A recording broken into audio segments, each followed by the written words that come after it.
Se você já assistiu alguma partida de futebol que tinha o comentário de Arnaldo César Coelho, você já ouviu falar que a regra é clara. Mas se você assistiu qualquer campeonato do esporte a motor em 2021, eu tenho certeza que você não acredita nesse bordão. Porque afinal, pelo menos no motor, a regra não foi tão clara assim em 2021. E esse é o tema de hoje do GP às 10.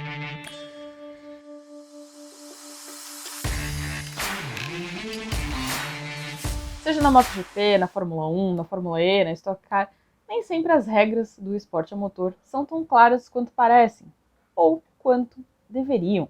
Se você olhar para o que aconteceu em 2021, ficou muito claro que é preciso fazer mudanças, seja nas categorias da FIA, seja nas categorias da FIM. Eu vou focar só em MotoGP e Fórmula 1, primeiro porque a gente está falando de dois campeonatos que são o auge de suas respectivas categorias. Então, é de onde nós deveríamos esperar soluções melhores. No caso da MotoGP, algumas coisas me chamaram muita atenção nesse ano, mas acho que nada foi mais gritante do que aconteceu com o Fábio Quartararo. Lembra aquela corrida que ele fez um strip, basicamente? Que ele terminou com o macacão aberto, e aí no meio da corrida ele tentou fechar e tudo mais? O regulamento é claro, na verdade. Ele diz lá que você tem que estar com o equipamento de segurança íntegro durante toda a corrida. E o Fábio não estava. Então, se ele não está com o equipamento íntegro, você tem que estar com o equipamento íntegro, a solução era muito simples. Bandeira preta, acabou a corrida para ele, tira o garoto da prova. Depois, não fizeram nada disso. E aí, depois da corrida, vieram com uma punição lá de alguns segundos. Mas qual era o objetivo de puni-lo com alguns segundos, sendo que aquilo já tinha, exposto o garoto a um perigo ao qual ele não deveria ter sido exposto? Ele deveria estar com o macacão íntegro e uma vez que não estava, não tinha que estar na corrida. Qual a diferença de você acrescentar tempo? Ele não ganhou uma vantagem esportiva, ele não prejudicou ninguém, ele botou ele mesmo em risco. Não foi intencional, depois a gente parece que o que aconteceu ali foi que ele não fechou o macacão direito, e aí o vento acabou abrindo, tanto que a Alpine Stars, que é a fabricante, mudou o macacão, né? Ela botou uma... Ele já tinha uma capinha de proteção, ela aumentou um pouco mais para garantir que isso ficasse mais coberto.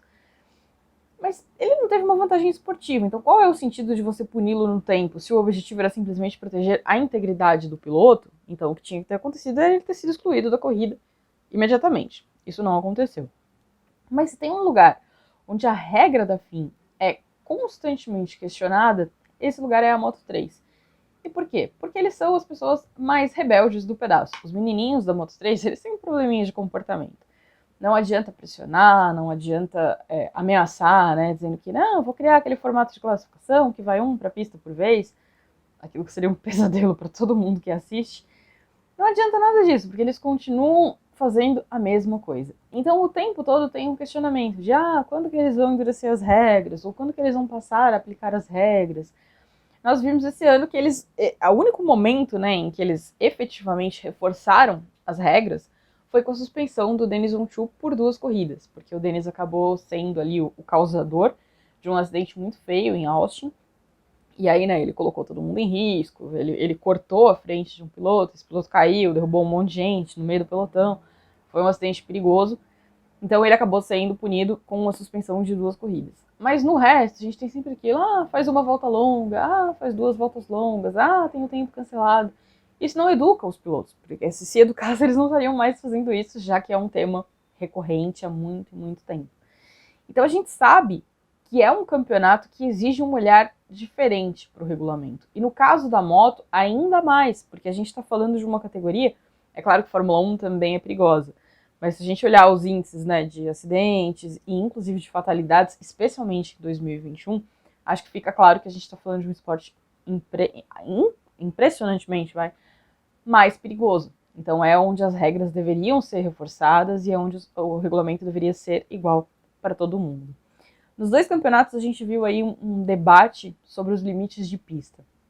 A MotoGP já vem nessa toada há bastante tempo, tanto que agora eles colocaram sensores, então se saiu da pista não tem discussão, o sensor foi acionado, a volta vai ser cancelada. Mas, quando eles, em corrida, isso às vezes fica meio assim, às vezes o piloto sai 1 centímetro, não tem problema, não aconteceu nada. Não ganhou nada, perdeu tempo e ele é punido do mesmo jeito. Ou às vezes ele saiu muito mais e a punição é a mesma do que o cara que saiu mesmo. Então a régua também é muito diferente. Então esse também é um problema do regulamento. No caso da Fórmula 1, é algumas coisas até semelhantes, né? O que a gente viu, por exemplo, no Brasil, com a ultrapassagem do Verstappen para cima do Hamilton, foi um assunto que causou muita polêmica. Por quê? Porque se ele não foi punido ali, você estava mandando um recado para todo mundo de que não, esse tipo de manobra é ok, fica à vontade, faça quando quiser.